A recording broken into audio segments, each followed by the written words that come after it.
Vítajte v našom novom Slovak Pointe.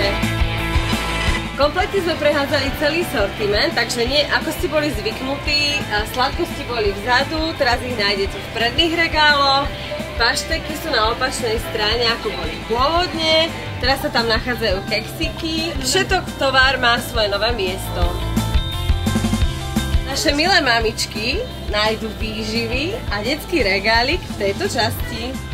A piškoty máme na novom mieste. Ak náhodou budete potrebovať niečo na varenie, tak koreniny nájdete tu. Regál pre gazínky sa nachádza tu. Tie, ktoré radi pečú, si tu nájdu všetko, čo potrebujú. Zmenili sme aj sortiment chladeného. Všetky multipaky nájdete v prednej časti obchodu. A mamičky s kočíkmi by ste už nemali mať problém vojsť do Slovak Point. Tak čo, stretneme sa v Slovak Pointe?